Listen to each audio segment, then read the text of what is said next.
ब्राह्मण, क्षत्रिय, वैश्य और शूद्र, ये 4 वर्णों में उन्होंने ब्राह्मण वर्ण को छोड़ दिया, पीछे के शूद्र वर्ण को छोड़ दिया।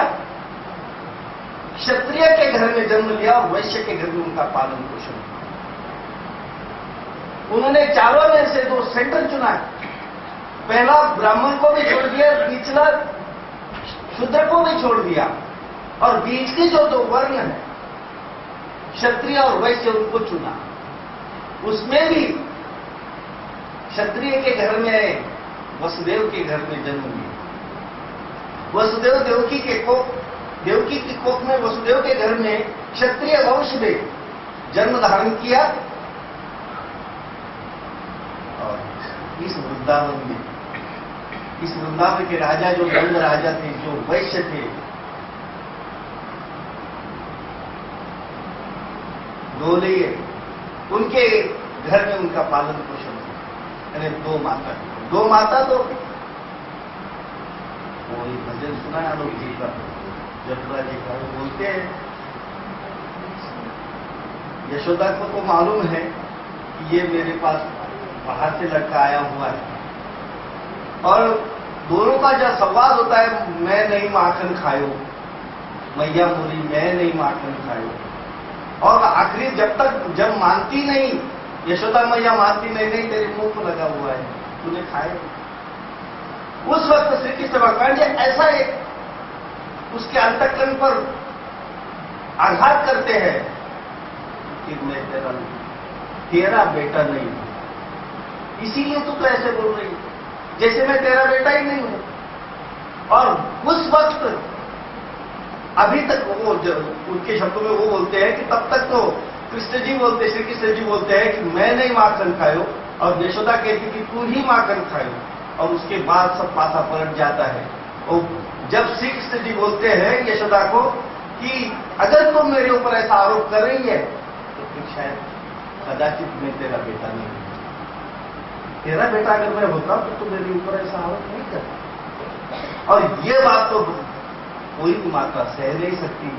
उस वक्त यशोदा के अंतःकरण पर तीर जैसे चुभ जाए, उसी तरह की बात श्री कृष्ण महाराज की चुभ गई, और आंखों से आंसू बहने लगे, और फिर यशोदा माता कहने लगी कि बेटा तू नहीं माखन खाए। ऐसे ही नंद यशोदा के घर में उनका पालन पोषण हुआ। इन्हें 2 माता और 2 पिता, वसुदेव जो कि इन्होंने जन्म दिया है, लेकिन पालन पोषण तो इन्होंने किया, इसलिए 2 माता पिताओं का उन्होंने स्वीकार किया। तो वो तो कर्म के अनुसार पूर्व जन्मों के उनके कर्म है, उन्होंने जन्म देना है, इन्होंने पालन पोषण करना है, योगी तो कर्म के चक्कर में मैं ज्यादा नहीं घुसूंगा, नहीं पढ़ूंगा। लेकिन उनके भी कुछ पूर्व कर्म है ब्रह्मविद्या के सिद्धांत के अनुसार, जिन्होंने परमार्थ के दोष अपने उदर में समाये हुए हैं। परमेश्वर ऐसे अनायास किसी के घर में, किसी के उदर में नहीं जाते। और देवकी माता ने अपने उदर में इस परमार्थ के चतुर्वेद साधन के जो दोष है अपने पेट में समाये हैं, और इसीलिए उनका पेट पवित्र हुआ है। और उस पवित्रता की वजह से श्री कृष्ण चक्रवर्ती महाराज जी ने उनके उदर में जन्म लिया। और इसी तरह का कथा बताई जाती है कि उपक राजा और कुपक रानी, जिन्होंने उस सुपक राजा और सुपक रानी की तपस्या में, कुपक राजा और कुपक रानी की तपस्या में सुपक राजा और सुपक रानी ने सहयोग दिया। उन साधु महात्माओं ने वहां राजभोज का त्याग करते हुए जंगल में आकर बैठे और वहां तपस्या करने लगे, नाम सिमरण करने लगे। और ये राजा को, सुपक राजा और सुपक रानी को जब जानकारी मिली तो वहां उनके पास जाकर उन्होंने विनती की कि आप हमारे राजधानी में आप यहाँ ध्यान धारणा कर रहे हैं, यह भूमि जैसे आपका आधारभूत हुई है, उसी तरह हमारा भोजन भी आप स्वीकार करें। जब तक हम यहाँ हमारे इस परिसर में, इस जगह पर, इस बगीचे में आप जब तक रहोगे, जब तक आप यहाँ साधना कर रहे हैं, तो आप तो साधना कर रहे हैं, आपकी साधना के लिए हम हमारी हम तो गृहस्थी है, आप जैसी तो साधना नहीं कर सकते, तो हम हमारे गृहस्थी का कुछ अन्नदान आपके उपयोग जाए और आपकी साधना पूरी हो। उन्होंने अन्नदान किया, उन्होंने उनकी सेवा की, और जब साक्षात ब्रह्म परमेश्वर अवतार परमेश्वर का साक्षात्कार हुआ उन साधकों को, उसी वक्त उनको भगवान ने कहा कि ठीक है, आप लोगों के घर में मैं जन्म धारण करूंगा, मैं अवतार धारण। उसी वक्त ये पहुंचे सुपक राजा और सुपक रानी, और इन्होंने कहा कि हे प्रभु, इन्होंने साधना की है, इन्होंने आपको नाम सिमरन से, आपकी उनकी भक्ति से आपको प्रसन्न किया है, लेकिन उनकी जो साधना है, उनकी साधना पूरी करने के लिए, उनकी साधना को बल देने के लिए यह हमारे मार्केट की जगह और हमारे घर का रूखा सूखा भोजन उपयोग में आया हुआ है, तो हमें भी कुछ उसका तो लाभ मिलना चाहिए, क्योंकि कर्म के तो फल है। तो ब्रह्मोदय शास्त्र के अनुसार जो भी किया जाता है उसका तो कुछ न कुछ मिलता ही है। गोबर अगर मिट्टी में गिर जाए तो वो मिट्टी को लेकर ही आता है। उसी तरह कोई भी कर्म करो, उस कर्म का तो मिलने ही वाला है। योगायोग, संयोग योग सारी माया करती है, उस संयोग योग के अनुसार जब इस कुपक राजा और कुपक रानी को साक्षात्कार हुआ प्रभु का,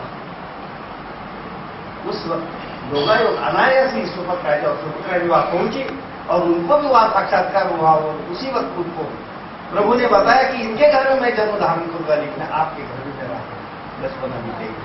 वो नंद यशोदा की भूमि, इस भूमि की यह महत्ता है, इस भूमि की यह पवित्रता है, यह ब्रज भूमि है। इस भूमि में श्री कृष्ण चक्रवर्ती महाराज जी ने बहुत सारी विदाएं की है। यहां उन्होंने प्रेमदान की लीलाएं की है।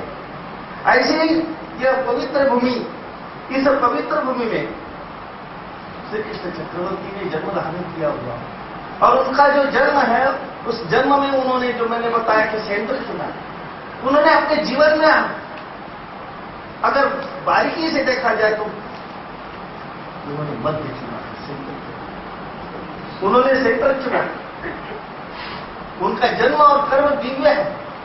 उनको कैसे, क्या अपने जीवन में क्या, किस कर्म के माध्यम से, किस योग के माध्यम से अपने कौशल का उपयोग करना है, उस तरह से उन्होंने किया।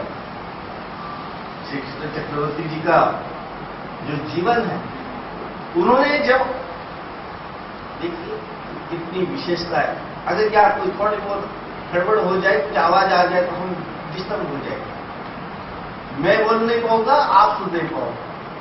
लेकिन श्री कृष्ण चक्रवर्ती की एक विलक्षणता है कि एक तरह 18 अक्षोणी सैन्य है, दूसरी तरफ 7 अक्षोणी सैन्य है, और युद्ध भूमि में सब खड़े हुए हैं, कुरुक्षेत्र में नगाड़े बज रहे हैं, युद्ध के लिए रणसिंह बज रहे हैं,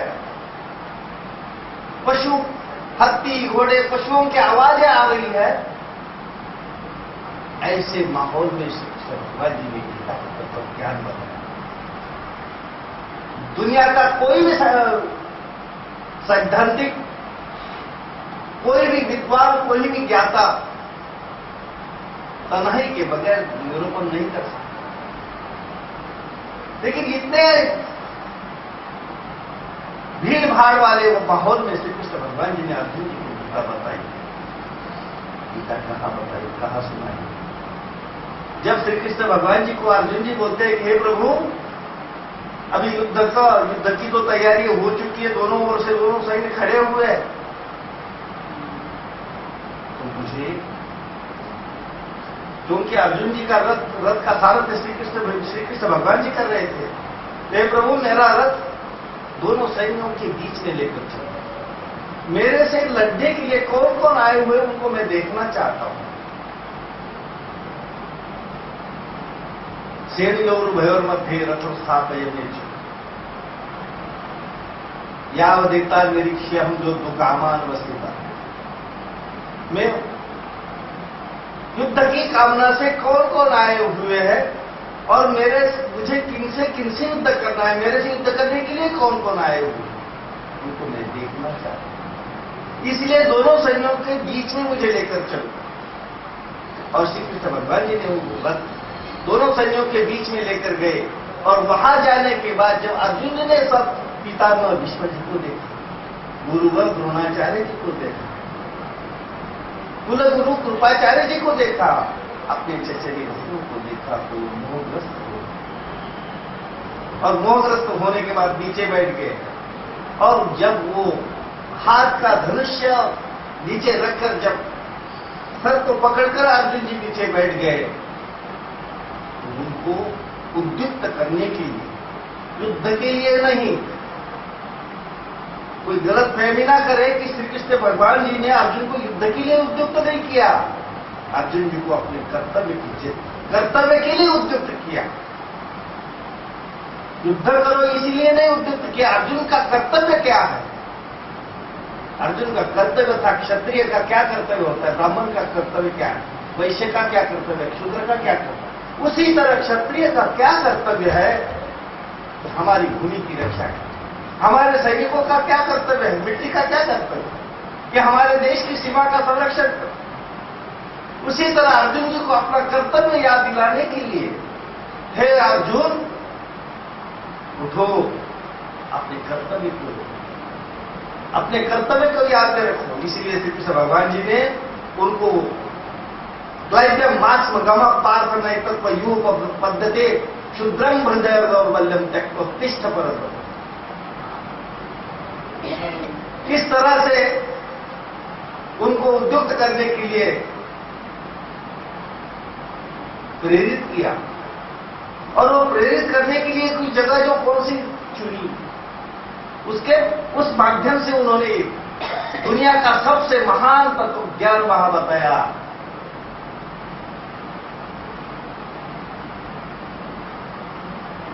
वेद उपनिषदों का सार बोला जाता है, जो वेदों ने भी जहां नीति का है, वह भी माया के पास पहुंच सकते, माया से आगे नहीं पहुंच सकते।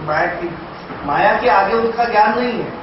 पार ब्रह्म परमेश्वर स्वरूप का वर्णन, पार ब्रह्म परमेश्वर स्वरूप कैसे है, उसका कार्य कैसा है, कार्य कैसा है, स्वरूप कैसा है और लक्षण कैसा है, देवताओं का कार्य कारण स्वरूप कैसा है, जीवों का कार्य कारण स्वरूप क्या है, यह सब उस जगह पर श्री कृष्ण जी ने बताया।